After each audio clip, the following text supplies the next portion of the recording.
entre l'Académie franco-allemande pour l'industrie du futur et les entreprises Airbus et Ariane Group. L'Académie franco-allemande est le fruit de 4 années de travaux communs entre l'Institut Mines-Télécom et l'Université technique de Munich. Elle a pour ambition de contribuer au développement des relations d'amitié franco-allemandes, dont nous savons tous combien elles sont chères aux ministres, et de soutenir la compétitivité de nos industries en accélérant leur transformation digitale.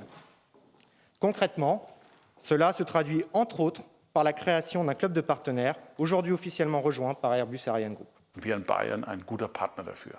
Mit dem heutigen Tag werden Synergien geschaffen, Potenziale zusammengelegt und gleichzeitig neue Ideen für die Zukunft generiert und dargestellt. Und deswegen ist es ein guter Tag und ich freue mich sehr darüber.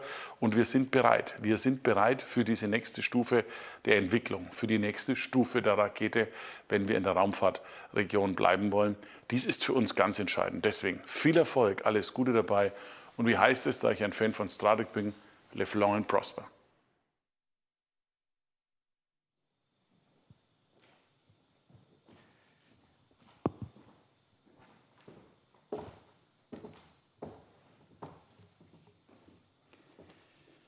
Bien, bonjour à tous. Un petit mot pour mon ami le ministre-président Markus Söder. Je suis très heureux de vous retrouver aujourd'hui pour la signature de ce partenariat entre l'Académie franco-allemande pour l'industrie du futur et 2 leaders européens de l'industrie aéronautique et spatiale, Airbus et Ariane Group. Donc, bonjour à tous, je suis Morwena Joubin, donc chef de projet de l'Académie franco-allemande pour la Technische Universität München, donc la TU München, et je vais vous présenter donc 3 académiques, 3 industriels, 3 chercheurs qui travaillent au sein de l'Académie avec des industriels. Donc Marc-Oliver Pahl et Anne-Sophie Taillandier et Magdalena Paul qui a un petit message vidéo puisqu'elle n'a pas pu nous rejoindre aujourd'hui. Donc Marc-Oliver, je te tutoie. Donc en fait, tu es un bel exemple du franco-allemand, si on peut dire, puisque tu es allemand, de la Technische Universität München, tu y as travaillé pendant des années, et puis tu as rejoint l'IMT Atlantique. Tu es expert en cybersécurité. Est-ce que tu pourrais nous résumer tes travaux de recherche que tu effectues au sein de l'Académie, mais avec les partenaires industriels également?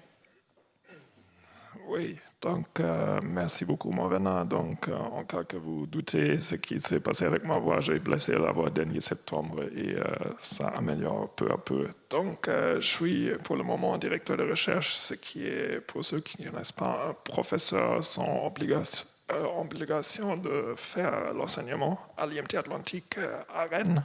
Et là, je suis titulaire de la chaire CyberCNI qui fait de la cybersécurité et des infrastructures critiques. Je vais dire quelques mots en plus dans ma présentation. Je suis aussi professeur adjoint de la Carleton University à Canada. Je suis vice-président du chapitre allemand de l'Association pour Computing Machinery et je coordonne aussi les activités d'éducation du futur de cette académie franco-allemande. Ma recherche, c'est une approche holistique sur la cybersécurité et je fais aussi j'aime beaucoup faire l'enseignement et j'ai aussi créé plusieurs cours, j'ai plusieurs prix d'enseignement et aussi créé plusieurs concepts d'enseignement. Voilà. Donc, sur la collaboration, je vais parler dans ma courte présentation, donc je vais commencer avec ça. Et je veux bien commencer en vous prenant un peu sur une petite voyage, sur un petit épisode qui s'appelle « Une matinée particulière ».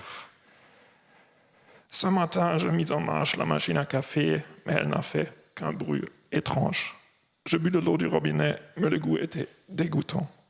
Peu de temps après, j'ai ressenti un fort mal de ventre. J'ai appelé l'hôpital, mais personne n'a répondu. J'ai quitté la maison pour me rendre à l'hôpital. La rue était en désordre. Les feux rouges changeaient leur couleur au hasard. En arrivant à l'hôpital, les portes automatiques étaient bloquées. Manuellement, il faisait très chaud à l'intérieur. Qu'est-ce qui s'est passé? Une cyberattaque automatisée a frappé un système embarqué que l'on trouve dans de nombreux systèmes. Cela a stoppé leur fonctionnement. Mon histoire est fiction, mais les récentes attaques par ransomware contre les hôpitaux en France ou l'oléoduc aux États-Unis montrent que ce scénario est très réaliste et très réel. Notre société dépend de la technologie.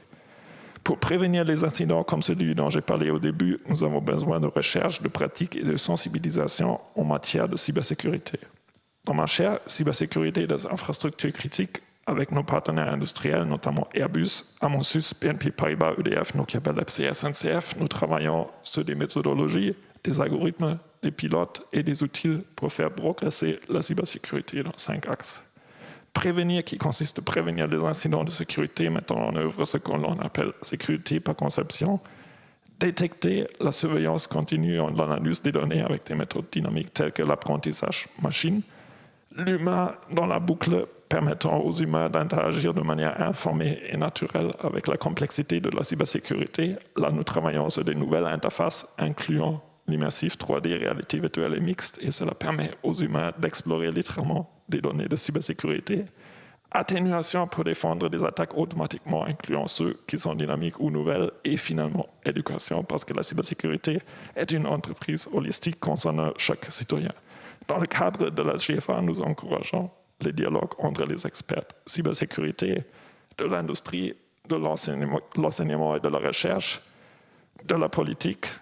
Et là, nous faisons un événement mensuel de discussion en direct, Talk Cyber CNIFR, sur YouTube et LinkedIn, où vous êtes très bien invités de participer. Nous faisons chaque année, dans le cadre de l'académie, une école d'été, Future IoT Org.